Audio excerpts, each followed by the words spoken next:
Study IQ IAS, अब तैयारी हुई अफोर्डेबल।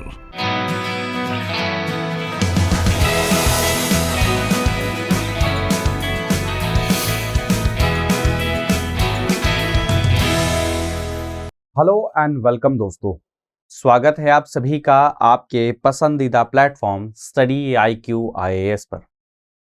मैं प्रशांत तिवारी आप सभी का स्वागत करता हूं। दोस्तों, अब हम करेंगे आज जो है PIB का जो वीकली एनालिसिस रहता है उसका थर्ड वीक का हमारा एनालिसिस रहेगा।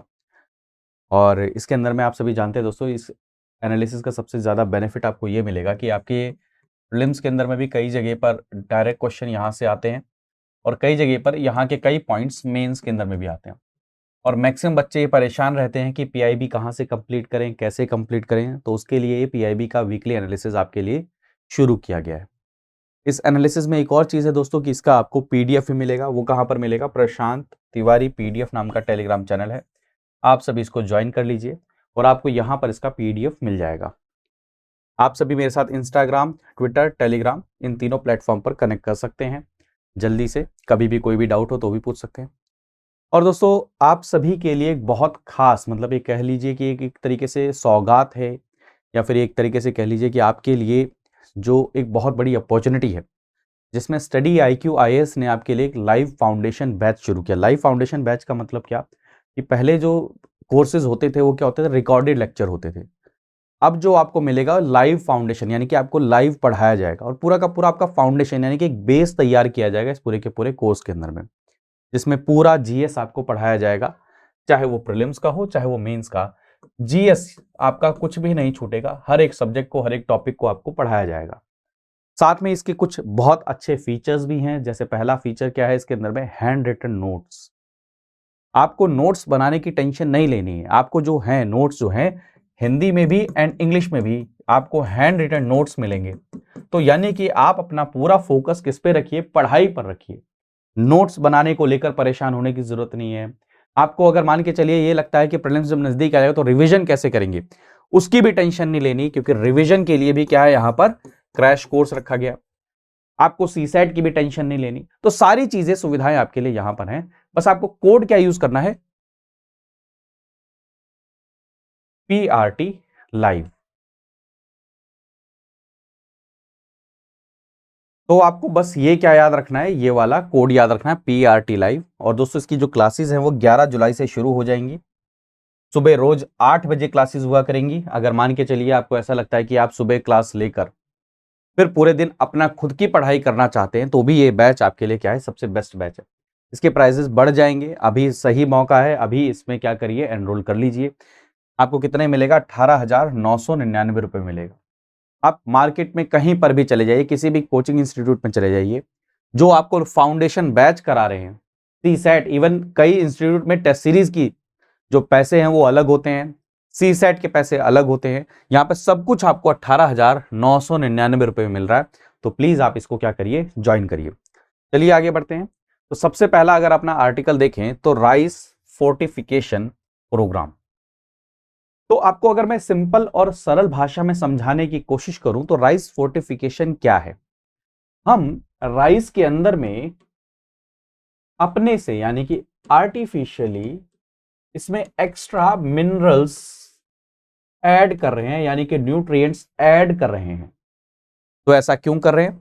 दरअसल दोस्तों, आप सभी जानते हैं कि चावल जो है देश के अंदर में सबसे ज्यादा खाया जाता है जनरली, रिलेटिवली, और सबसे ज्यादा अफोर्डेबल है, सबसे इजीली अवेलेबल है। और भारत के अंदर में माल न्यूट्रिशन की कमी, मतलब न्यूट्रिशन की कमी और माल न्यूट्रिशन वाली जो प्रॉब्लम है, जो कुपोषण, उन दोनों चीजों को टैकल करने के लिए, यानी कि कुपोषण को ठीक करने के लिए कई सारी स्कीम शुरू की गई। उसी के अंदर में ये एक स्कीम है राइस फोर्टिफिकेशन। अब आप सभी जानते हैं देश के अंदर में न्यूट्रिशन की कमी ना हो, कुपोषण ना हो, इसके लिए कई सारी स्कीम शुरू हैं भारत की तरफ से। PDS पब्लिक डिस्ट्रीब्यूशन सिस्टम है, मिड डे मील है, आप इंटीग्रेटेड चाइल्ड डेवलपमेंट की बात करते हैं। सारी चीजें शुरू हुए किस लिए? कि न्यूट्रिशन वैल्यूज को कैसे इंक्रीज किया जाए। तो इन सब प्रोग्राम के अंदर में जो राइस का डिस्ट्रीब्यूशन किया जाए, क्यों ना वो ऐसा राइस हो जो फोर्टिफाइड राइस हो। इससे दो ऑब्जेक्टिव फिल होंगे। एक, आप फूड सिक्योरिटी को भी इंश्योर कर रहे हैं कि कोई हमारे यहां पर भूखा नहीं रहे, और साथ में आप ये भी इंश्योर कर रहे हैं कि अगर ये फोर्टिफाइड राइस उनके घरों में जाएगा तो जो न्यूट्रिशन की कमी है उस परिवार के अंदर में वो भी क्या हो जाएगी, कम हो जाएगी। ठीक है, तो ये राइस फोर्टिफिकेशन प्रोग्राम शुरू किया गया है और इसको क्या है, government is planning to cover 291 districts by March 2023। और cabinet committee on economic affairs, जिसको चेयर किसने किया, प्राइम मिनिस्टर ने। प्लीज ये भी याद रखिएगा, cabinet committee on economic affairs को कौन चेयर करते हैं, प्राइम मिनिस्टर चेयर करते हैं। और उन्होंने अप्रूवल दिया है किस चीज का, कि फोर्टिफाइड राइस यूज किया जाए इन फर्दर स्कीम्स के अंदर में। कौन कौन सी स्कीम, पब्लिक डिस्ट्रीब्यूशन सिस्टम के अंदर में, टीपीडीएस, जो हम किसके अंडर में आता है, नेशनल फूड सिक्योरिटी एक्ट के अंदर में आता है। इसमें क्या करते हैं, बहुत कम रेट पर हम क्या करते हैं, राशन प्रोवाइड करते हैं। इंटीग्रेटेड चाइल्ड डेवलपमेंट सर्विसेज, जो आंगनवाड़ी और इन सब जगह पर चीजें। प्रधानमंत्री पोषण शक्ति निर्माण, जिसको पहले हम किस नाम से जानते थे, मिड डे मील से नाम से जानते थे, उसको रीनेम कर दिया गया। उस स्कीम को किस नाम से कर दिया गया, पीएम पोषण के नाम से भी जाना जाता है और इस नाम से जाना जाता है प्रधानमंत्री पोषण शक्ति निर्माण। यह प्लीज याद रखिएगा। ठीक है, अदर वेलफेयर स्कीम, यानी कि हर स्कीम के अंदर में फोर्टिफाइड राइस को अब क्या है, साथ में दिया जाएगा। तो फोर्टिफाइड राइस क्यों, ऑलरेडी बता कि एक्स्ट्रा न्यूट्रिएंट्स इसके अंदर ऐड होंगे, जैसे जिंक हो गया, मैग्नीशियम हो गया और भी कई सारे न्यूट्रिशंस हो गए, आयरन हो गया, इन सबको हम इसके अंदर में फोर्टिफाई करेंगे, आर्टिफिशियली ऐड करेंगे। अब ऐड करने के भी कई प्रकार के तरीके होते हैं। मान के चलिए चावल के ऊपर कोटिंग कर दी जाती है, जिसको पॉलिशिंग या कोटिंग कुछ भी, कई ये भी हो सकता है कि इसको क्रश करके हाई बॉइलिंग वाटर में क्रश करके और सारी चीजें करके फिर इसमें एक्स्ट्रा ऐड करके फिर दोबारा से मोल्ड किया जाए। कई प्रकार के मैकेनिज्म हो सकते हैं, उनमें नहीं जा रहा, आपको बस ये खाली राइस फोर्टिफिकेशन ये चीज पता होनी चाहिए। ठीक है, तो ये क्यों किया जा रहा है आपको पता है ऑलरेडी, किस लिए, न्यूट्रिशन जो वैल्यूज है, जो लेवल है हमारी कंट्री के अंदर में, उसको क्या करने के लिए, इंक्रीज करने के लिए। ठीक है, तो इसको 3 फेजेस के अंदर में इंप्लीमेंट किया जाएगा। The following 3 phases are envisaged for full implementation of initiative.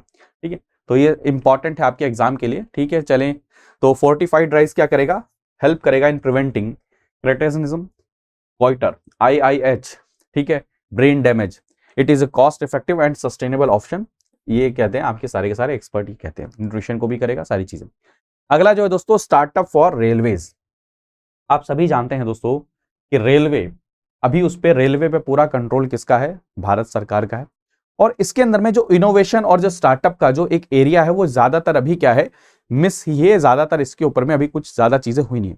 तो यानी कि स्टार्टअप इकोसिस्टम को रेलवेज के लिए बढ़ावा देने के लिए ये स्कीम शुरू की गई है। और यहां पर क्या किया जा रहा है, जो सेवरल स्टार्टअप हैं वो रेलवे के लिए क्या क्या बढ़िया प्रोडक्ट बना सकते हैं, बढ़िया चीजें कर सकते हैं, रेलवे के अंदर में सर्विसेज को और ज्यादा कैसे अच्छा बनाया जा सकता है, उससे रिलेटेड अगर मान के चलिए कोई प्रोडक्ट बना रहे हैं, कोई सर्विस से रिलेटेड मॉडल बना रहे हैं, तो वो है। तो यानी कि 2 ऑब्जेक्टिव है, एक आप क्या कर रहे हैं, स्टार्टअप को बेनिफिट पहुंचा रहे हैं, यानी कि जो स्टार्टअप कल्चर है, आप कंपनीज को इंसेंटिवाइज कर रहे हैं, आप उनको मोटिवेट कर रहे हैं कि आप इस फील्ड में, किसमें, रेलवे की फील्ड में भी नए नए स्टार्टअप लेकर आइए। और दूसरा ऑब्जेक्टिव क्या, कि रेलवे के अंदर में जो इनोवेटिव चैलेंजेस है, जो इनोवेटिव आइडियाज आपको चाहिए, आप उनको भी क्या कर रहे हैं, यहां से एड्रेस कर रहे हैं। तो ये इसका ऑब्जेक्टिव है।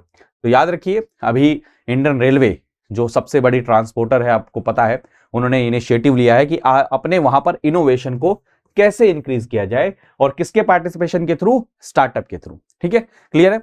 पॉलिसी क्या है, bring scale and efficiency in the field of operation, maintenance and infrastructure. अब मान के चलिए कोई प्राइवेट एंटिटी आती है या कोई भी एंटिटी आती है जो स्टार्टअप है, अपना कोई यूनिक आइडिया लेकर आती है, अपनी कोई यूनिक सर्विस लेकर आती है, जिससे ये पता चले कि मान के चले मेंटेनेंस में हेल्प मिल सकती है, ऑपरेशन कितना फास्ट हो, कितना रिलायबल हो, कितना रियल टाइम आप ट्रैकिंग कर सकते हैं, ये सारी चीजें, सॉल्यूशन कुछ भी हो सकता है।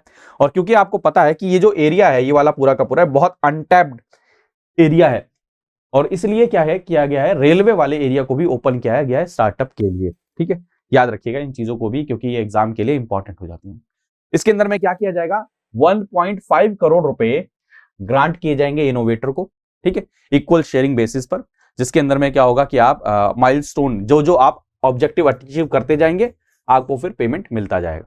ठीक है, क्लियर। तो बहुत अच्छी चीज है, इससे दोनों चीजें होंगी कि रेलवे के अंदर में जो प्रॉब्लम्स हैं उनको कैसे इनोवेटिव वे में सॉल्व किया जा सकता है, यानी कि रेलवे के अंदर में जो उनकी प्रॉब्लम्स हैं उनको सॉल्व करने में बहुत अच्छा क्या कर सकता है, हेल्प कर सकता है। रेलवे की जो कॉस्ट है उसको भी कम करने में कई सारे स्टार्टअप हेल्प कर सकते हैं। रेलवे के अंदर में जैसे मान के चलिए एक्सीडेंट प्रोन कोई एरिया है, उसको आइडेंटिफाई करने में कई सारे स्टार्टअप हेल्प कर सकते हैं। तो यानी कि ओवरऑल पूरी की पूरी रेलवे की परफॉर्मेंस के लिए क्या रहेगा, बहुत अच्छा ऑब्जेक्टिव है। प्लस में स्टार्टअप के लिए तो बेनिफिट है ही, क्योंकि उनको बेनिफिट पहुंचाया जा रहा है। ठीक है, चले अगला जो है दोस्तों, भारत गौरव ट्रेन्स। ये ट्रेन शुरू की गई है। इनको ट्रेन को जो शुरू किया गया है वो थीम बेस्ड ट्रेन शुरू की गई है। तो थीम बेस्ड ट्रेन शुरू करी गई है। This is the first service of theme based Bharat Gaurav train. ये शुरू कर दिया गया कहां से, कोयंबटूर नॉर्थ से कहां पर, साईनगर शिरडी तक। ठीक है, और 14 जून 2022 को इसको शुरू किया गया। और इंडियन रेलवे ने इसको लॉन्च किया, क्या है, भारत गौरव ट्रेन। नवंबर 2021 में इसको लॉन्च किया गया था। इसका ऑब्जेक्टिव क्या है कि भारत का जो रिच कल्चर है और जो मैग्निफिशेंट हिस्टोरिकल प्लेसेस है उनको क्या किया जाए, कनेक्ट किया जाए, और भारत के जो ये प्लेसेस हैं इनको कैसे वर्ल्ड के सामने रखा जाए, ये ऑब्जेक्टिव है। यानी कि भारत का गौरव, भारत गौरव ट्रेन। ठीक है, क्लियर है। तो इसके अंदर में क्या है, थीम बेस्ड ट्रेन चलाई जाएंगी, जो हमारे एंशिएंट मॉन्यूमेंट्स हैं, रिलीजियस जो सेक्टर्स हैं, सर्किट्स हैं, जो जो इंपॉर्टेंट हमारे हिस्टोरिकल और कल्चरल इंपॉर्टेंस रखते हैं हमारी जो लोकेशंस, उन सबको यहाँ पर यानी कि उन थीम के अकॉर्डिंग में इन ट्रेन को क्या किया जाएगा, शुरू किया जाएगा। ठीक है, तो इसके अंदर में ये कि टूरिज्म सेक्टर को आप बूस्ट करना चाहते हैं, ठीक है, क्योंकि आपको पता है कि भारत के अंदर में टूरिज्म सेक्टर के अंदर में ट्रेन का बहुत इंपॉर्टेंट रोल है। तो ये भी एक इंपॉर्टेंट चीज है। ठीक है, आप क्या कर सकते हैं, आप इसके साथ में आप क्या कर सकते हैं कि जो टूर ऑपरेटर्स है उनको भी आप इसके अंदर में लेकर आएंगे। आप ये ट्रेन की बहुत सारी खास बात है इसमें, क्या नाम है, डॉक्टर ऑन बोर्ड रहेंगे, गाइड आपके साथ में रहेंगे। इसके अंदर में आपको क्या नाम है, काफी सारी चीजें मिलेंगी, मतलब क्या नाम है, आपको मतलब जैसे यहाँ पर देखिए डॉक्टर्स रहेंगे, प्राइवेट सिक्योरिटीज रहेंगी इसके अंदर में, रेलवे पुलिस फोर्स, सारी चीजें इसके अंदर में अवेलेबल रहेंगी। ठीक है, इलेक्ट्रिशियंस रहेंगे, तो सारी चीजें हैं, सेफ्टी फायर सारी चीजें रहेंगी, जिससे क्या होगा, इसको एक सेफ ट्रेन बनाने की कोशिश है। और जैसी ये सेफ ट्रेन रहेगी तो साथ में ये भी क्या, टूरिज्म को प्रमोट करना, और इसके हमारे को क्या है, अलग अलग प्रकार के कई सारे इसके थ्रू हमें क्या मिलेंगे, बेनिफिट्स मिलेंगे। दोस्तों क्लियर है, यहां तक बिल्कुल क्लियर है। किसी को भी कोई डाउट, अभी तक किसी को भी डाउट हो तो आप बता दीजिए, वरना हम फिर आगे बढ़ते हैं। चलें, ठीक है, तो आगे की तरफ मूव करते हैं, नेक्स्ट आर्टिकल को देखते हैं जी। तो आगे बढ़ते हैं अगले आर्टिकल की तरफ। अगला आर्टिकल जो है, desertification and drought day. Please, आपको पता है थीम बेस्ड क्वेश्चन, कई बार डेट वाइज क्वेश्चन ऐसे कई बार पूछे जाते हैं, तो आपको ये चीजें पता होनी चाहिए। डेजर्टिफिकेशन का मतलब क्या, कि जो हमारा लैंडस्केप है जो ओरिजिनल फॉर्म में है वो धीरे धीरे डेजर्ट की तरफ बढ़ता जा रहा है, फर्टिलिटी कम होती जा रही है, पेड़ पौधे कम होते जा रहे हैं, ड्रॉट यानी कि सूखा पड़ता जा रहा है। पहले एक फेज आएगा जब सूखा पड़ना शुरू होगा, फिर सूखा इतना ज्यादा पड़ता जाएगा कि रेनफॉल नहीं होगी, तो धीरे धीरे डेजर्ट की तरफ कन्वर्ट हो जाएगा। तो उसके लिए अवेयरनेस फैलाने के लिए कि डेजर्टिफिकेशन को रोका जाए, डेजर्टिफिकेशन को कैसे कंट्रोल किया जाए, उसके लिए चीज शुरू की गई है। तो ये क्या है, 17 जून को दोस्तों हर साल किसके रूप में मनाया जाता है, world desertification and drought day के रूप में मनाया जाता है। किसके द्वारा, यूनाइटेड नेशंस के द्वारा। प्लीज इस चीज को याद रखिएगा। और ministry of environment, forest and climate change ने क्या किया था, डेजर्टिफिकेशन डे के रूप में क्या किया था, ऑर्गेनाइज किया था, कई सारे सेशंस, कई सारे क्या नाम इवेंट ऑर्गेनाइज किए गए। तो प्लीज याद रखिएगा, this day was proclaimed by United Nations General Assembly resolution in 1995। इस दिन को डेजर्टिफिकेशन दिन के रूप में मनाने की जो घोषणा की गई थी वो कब की गई थी, 1995 में की गई थी। World day to combat desertification and drought is observe to promote public awareness, यानी कि पब्लिक अवेयरनेस फैलाना है किस चीज के लिए, कि डेजर्टिफिकेशन होने से कैसे रोका जा सकता है। ठीक है, आप कैसे इनिशिएटिव्स लें कि कैसे आप लैंड को हेल्दी रखें, कैसे आप लैंड को ज्यादा से ज्यादा फर्टाइल रखें, कैसे लैंडस्केप जो है, लैंड का जो इकोसिस्टम है पूरे, उसको क्या किया जाए, प्रिजर्व करके रखा जाए। तो उसके रिगार्डिंग ये सारी की सारी चीजें क्या है, इंपॉर्टेंट है। चलिए आगे बढ़े। तो अगली जो आर्टिकल है वो है उन्मेष। प्लीज याद रखिएगा, उन्मेष यानी कि फेस्टिवल ऑफ एक्सप्रेशन, यानी कि यहाँ पे जितने भी लिटरेरी वर्क करने वाले लोग हैं, कई सारे ऑथर हैं, उन सभी के लिए फेस्टिवल को ऑर्गेनाइज किया गया। किसने किया, इंटरनेशनल लिटरेचर फेस्टिवल था, इसका नाम क्या था, उन्मेष। इसका नाम जरूर याद रखिएगा, उन्मेषा क्या है, लिटरेचर फेस्टिवल है। कहां पर ऑर्गेनाइज किया गया, शिमला के अंदर में ऑर्गेनाइज किया गया जून के महीने में। प्लीज याद रखिएगा। तो इसको किसने ऑर्गेनाइज किया दोस्तों, मिनिस्ट्री ऑफ कल्चर और साहित्य अकेडमी ने इसको मिलकर क्या किया, ऑर्गेनाइज किया, आजादी के अमृत महोत्सव को सेलिब्रेट करने के लिए। ठीक है, और तो प्लीज याद रखिएगा ये क्या है, लार्जेस्ट लिटरेचर फेस्टिवल के रूप में मनाया गया भारत के अंदर में, बहुत इंपॉर्टेंट है। और लिटरेरी फेस्टिवल रिप्रेजेंट्स, ये क्या कहता है कि भारत का जो कल्चर है इसके अंदर में 425 राइटर्स, पोएट, ट्रांसलेटर्स, क्रिटिक्स, सारे लोग इसके अंदर में आए थे। और आप ये देखिए 60 से ज्यादा भाषाएं के लोगों ने इसके अंदर में पार्टिसिपेट किया था। तो बहुत इंपॉर्टेंट है सारी की सारी चीजें।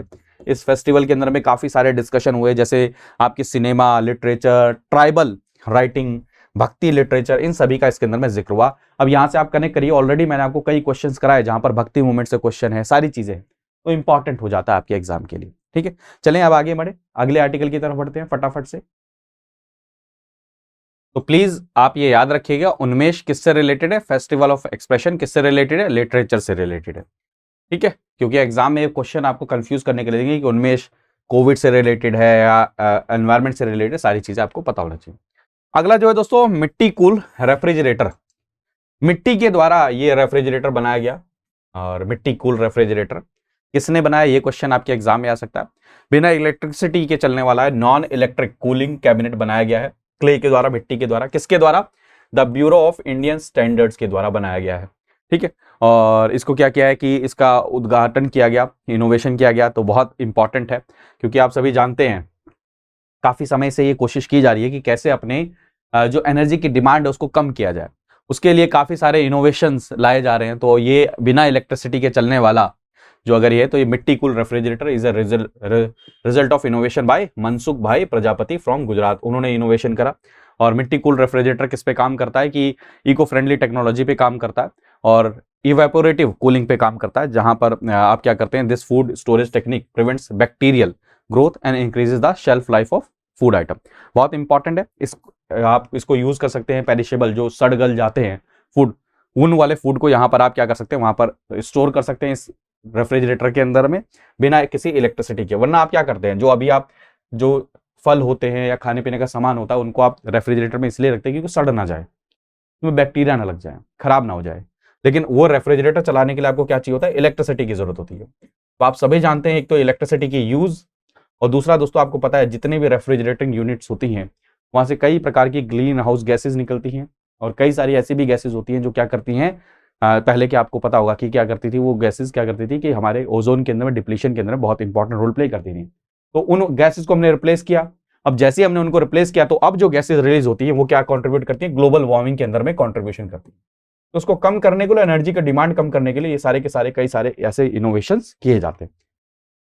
तो इसको किसने डेवलप किया है, BIS ने डेवलप किया है, non electric cooling cabinet made of clay. ठीक है, प्लीज याद रखिएगा, ये सारी की सारी चीजें हैं। और आप सभी जानते हैं कि धीरे धीरे कोशिश की जा रही है कि हम क्या करें, धीरे धीरे जो सस्टेनेबल डेवलपमेंट गोल्स हैं उनको भी अचीव करें, उसके अंदर में भी बहुत इंपॉर्टेंट है। तो आपको BIS के बारे में पता होना चाहिए। BIS क्या है, नेशनल स्टैंडर्ड बॉडी है। 2016 के तहत में इसका क्या क्या काम करते हैं, इंडिया सेटअप क्या है 2016 के एक्ट के अंदर में, BIS एक्ट 2016 के अंदर। ठीक है, और BIS works for harmonious development of activities. और ये किस मिनिस्ट्री के अंडर में काम करते हैं, ये बहुत इंपॉर्टेंट है, ministry of consumer food and public distribution के अंडर में काम करते हैं। ठीक है, और इसको पहले किस नाम से जाना जाता था, इंडियन स्टैंडर्ड्स इंस्टीट्यूशन, ISI के नाम से जाना जाता था। अब इसका नाम क्या है, BIS, bureau of Indian standards. Important है एग्जाम के लिए। तो इसके अंदर में कितने मेंबर हैं, 25 मेंबर हैं, जो आपके सेंट्रल और स्टेट गवर्नमेंट के होते हैं, member of parliament, industry, scientific research, सारे के सारे इसके अंदर में होते हैं। ठीक है, तो इंपॉर्टेंट है, ऑर्गेनाइजेशन बेस्ड क्वेश्चन कई बार UPSC के अंदर में पूछे गए हैं, तो यहां से भी अगर आ जाए तो आपको ये चीज पता होनी चाहिए। अगला आर्टिकल देखा जाए तो एक्सरसाइज संप्रति, नाम याद रख लीजिए किसके साथ किया गया है, आपको पता होना चाहिए कि ये एक्सरसाइज किसके साथ में की गई है। ऐसे एक्सरसाइज के बेसिस पर आपसे क्वेश्चन पूछा जाता है, किसके साथ की गई है, बांग्लादेश और भारत के बीच में क्या हुआ है, ये एक्सरसाइज संप्रति। प्लीज नाम याद रखिएगा, ये 10th एडिशन था। एक्सरसाइज संप्रति किसके बीच में होता है, किसके बीच में, भारत और बांग्लादेश के बीच होता है। ये बायलैटरल मिलिट्री एक्सरसाइज, आपको कंफ्यूज करने के लिए कहेंगे कि नेवल एक्सरसाइज है, एयरफोर्स वाली एक्सरसाइज है, तो आप कह दोगे नहीं ये क्या है, मिलिट्री एक्सरसाइज है।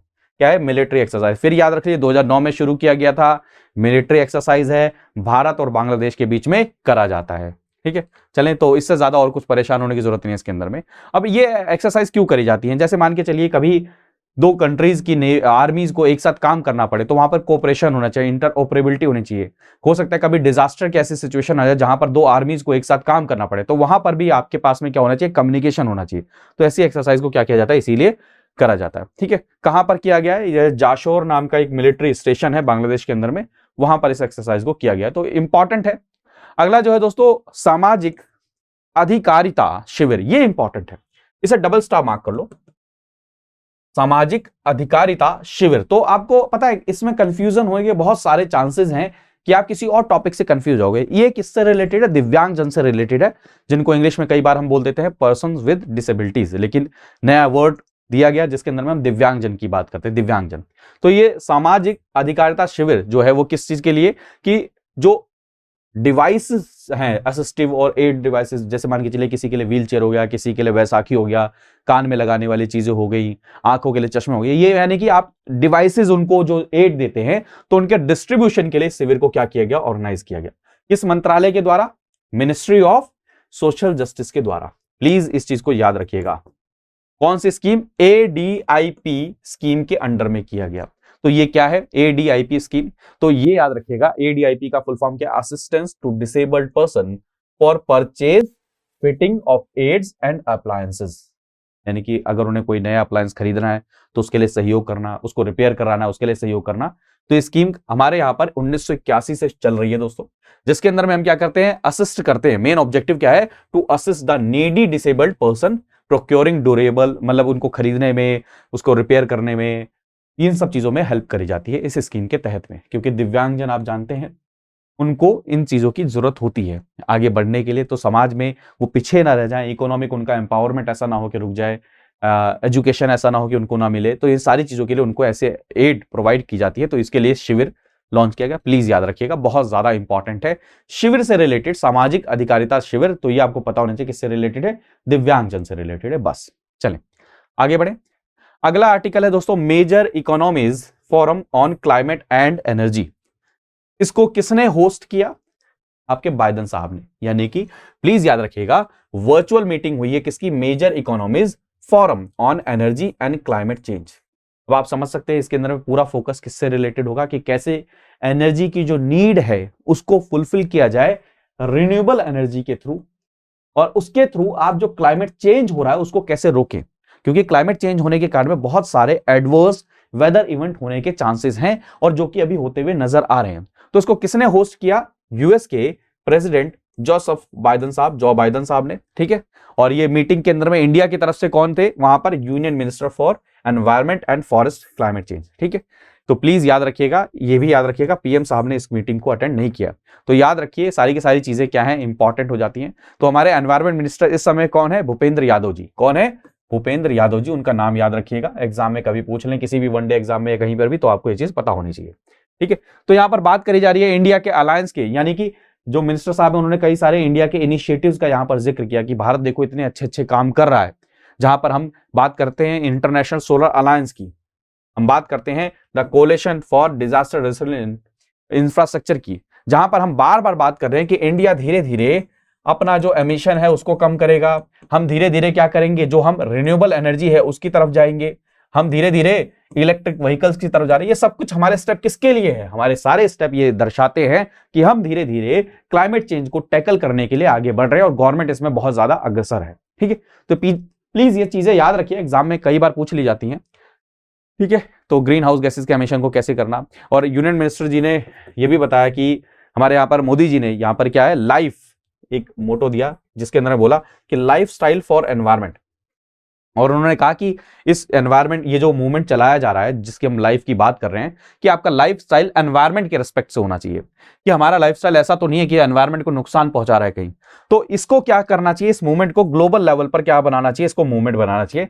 इसके लिए भी क्या करी गई है, इसमें मीटिंग में बात की गई है। ठीक है, चलें अगला जो है CPCB takes measures to implement the single use plastic ban. आप सभी जानते हैं दोस्तों कि प्लास्टिक बैन एक बहुत बड़ा इशू इस समय प्रेजेंट टाइम में चल रहा है। भारत सरकार ने एक तरीके से पूरे देश के अंदर प्लास्टिक बैन अनाउंस कर दिया है, अब प्लास्टिक यूज नहीं होगा। कौन सा? Single use plastic. तो सिंगल यूज प्लास्टिक का मतलब क्या होता है, पहले तो ये समझ लीजिए।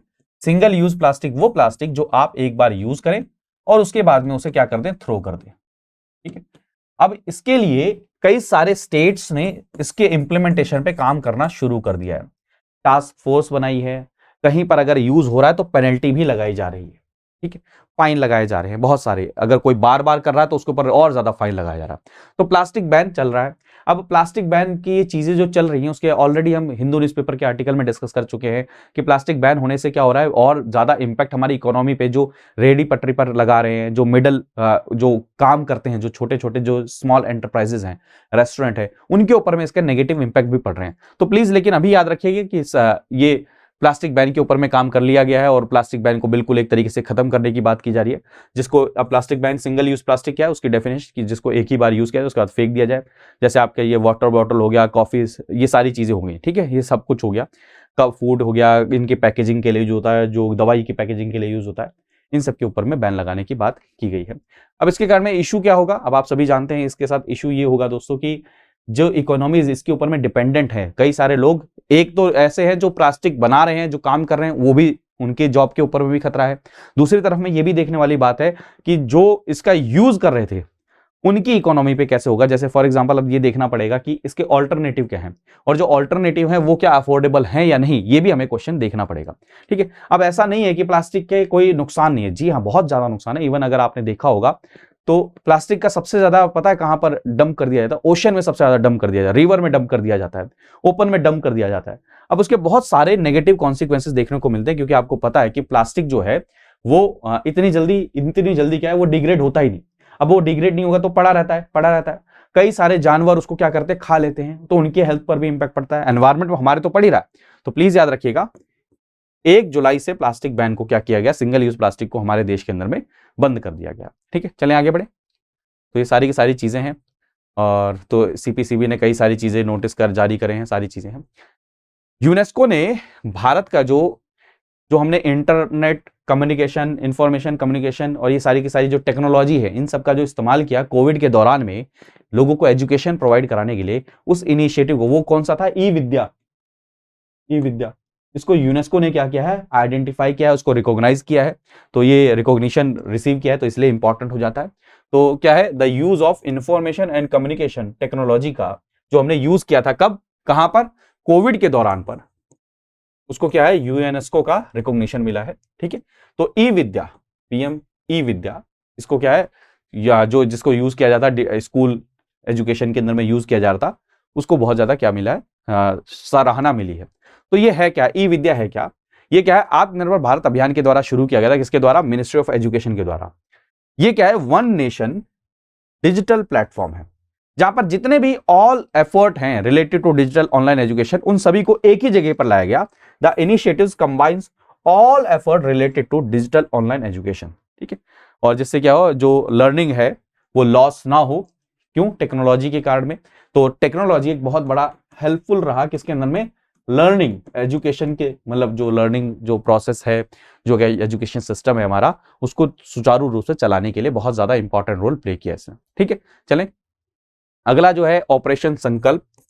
अब जैसे संप्रति एक्सरसाइज हमने देखी, ऐसे अब ऑपरेशन संकल्प को भी आप याद रखिएगा। तो ऑपरेशन संकल्प क्या है दोस्तों, प्लीज याद रखिएगा। ये INS त्रिकंड हमने क्या किया है, डिप्लॉय किया है पर्शियन गल्फ और गल्फ ऑफ ओमान के पास में, ऑपरेशन संकल्प के तहत। तो ऑपरेशन संकल्प है क्या दोस्तों, कि जहां पर इंडियन नेवी ने सेफ पैसेज प्रोवाइड कराने के लिए, सेफ्टी और सिक्योरिटी के लिए, किसके, इंडियन शिप्स के लिए क्या करा है, वहां पर अपने इसको INS त्रिकंड को हमने वहां पर क्या करा है, मोबिलाइज किया है, वहां पर हमने खड़ा किया है। दरअसल क्या हुआ, कई सारे ऐसे इंसिडेंट्स हुए कि जो गल्फ ऑफ ओमान के उधर से जब अगर कोई शिप गुजर रहे थे तो उन पे अटैक हो गया था। अब जब उनके ऊपर में क्या हुआ, जून के अंदर में हुआ ये ऑपरेशन संकल्प, कब शुरू किया गया, जब क्या हुआ, बहुत सारे एक्सप्लोजन हुए ऑयल टैंकर के ऊपर में, ठीक है, और गल्फ ऑफ ओमान वहां पर। तो इस चीज को देखते हुए क्या किया, इंडिया ने अपने जो इंडियन शिप्स हैं उनको सेफ पैसेज मिले, उनकी सिक्योरिटी रहे, इसलिए यहां पर ये चीज लग। यहां पर एक स्ट्रेट ऑफ हॉर्मुज है, प्लीज इसको याद रखिएगा। स्ट्रेट ऑफ हॉर्मुज किसके बीच में आता है, गल्फ ऑफ पर्शियन गल्फ और गल्फ ऑफ ओमान के बीच में, जो उन दोनों को कनेक्ट करता है उसको बोलते हैं स्ट्रेट ऑफ हॉर्मुज। प्लीज याद रखिएगा ऑपरेशन संकल्प किस रीजन के अंदर में, यहां पर पर्शियन गल्फ, ओमान के, और उसको आप एग्जैक्ट अगर याद रखना है तो स्ट्रेट ऑफ हॉर्मुज। किस चीज के लिए, safety passage of Indian vessels, Indian ships के लिए। आपको कंफ्यूज कर देंगे कि ऑपरेशन संकल्प किस चीज के लिए शुरू किया गया, आपको कह देंगे कि क्या नाम है, हमने इसलिए शुरू किया कि लोगों को बाहर निकालना है, लोगों को देश में बाहर छोड़ने, रेस्क्यू ऑपरेशन या सारी चीजें। तो आप कहोगे नहीं, ये किससे रिलेटेड है, इंडियन के शिप से रिलेटेड, उसके सेफ पैसेज से रिलेटेड है, ठीक है, क्लियर है। प्लीज याद रखिएगा, एग्जाम के लिए बहुत बहुत ज्यादा इंपॉर्टेंट है ये वाला। INS श्रीकंठ के बारे में पढ़ लीजिए कि ये तलवार क्लास फ्रिगेट है इंडियन नेवी का, ठीक है। ये क्या है, इसको बिल्ड किया गया यांतर शिप यार्ड के द्वारा, कैलिंग्रैड, कहाँ पर, रशिया। कैलिंग्रैड भी न्यूज में है, आप सभी ने प्लीज इसकी लोकेशन को देखिएगा, ठीक है। तो इंपॉर्टेंट है एग्जाम के लिए आपके लिए। तो आज के जो भी इंपॉर्टेंट, जो थर्ड वीक के जो भी इंपॉर्टेंट आर्टिकल्स थे उनको हमने आपके साथ में डिस्कस कर लिया है। आई होप आपने इस सेशन को एंजॉय किया होगा। और एक चीज आपको मैं बार बार ये चीज कह रहा हूँ कि लाइव फाउंडेशन बैच 11 तारीख से शुरू हो जाएगा। मॉर्निंग बैच है ये, इवनिंग बैच ऑलरेडी शुरू हो चुका है। तो आप देर मत करिए, क्योंकि इसके अंदर में बहुत सारी चीजें आपको मिल रही हैं, हैंड रिटन नोट्स मिल रहे हैं। आपको नोट्स के अलावा और कोई टेंशन नहीं, आपको बस पढ़ना है। आपको टेस्ट सीरीज मिल रही है, आपको सीसेट मिल रहा है, क्रैश कोर्स मिल रहा है, आपको मेंस के लिए मेंटरशिप मिल रही है, मेंस के लिए आंसर राइटिंग की हेल्प मिल रही है, सब कुछ मिल रहा है। और कोर्स तो मिल ही रहा है, प्रीलिम्स और मेंस के लिए जीएस तो आपको मिल ही रहा है। साथ में जो कंटेंट कवर किया जाएगा वो भी ऐसा है जिसमें आपको बहुत बढ़िया हेल्प मिलेगी। आपको ऐसे कोई सोर्स नहीं है जिसको छोड़ा जा रहा है, सारे इंपॉर्टेंट सोर्सेज से कंटेंट को भी इसमें कवर किया जाए। तो आप इसको क्या करिए, ज्वाइन करिए, बहुत अच्छी अपॉर्चुनिटी आपके लिए दोस्तों, ठीक है। कोड क्या यूज करना है आपको, PRT लाइव, यही कोड आपको यूज करना है, और कोई भी कोड आपको यूज नहीं करना है। एनरोल करते समय पे आपको कोड PRT लाइव ही कोड यूज करना है।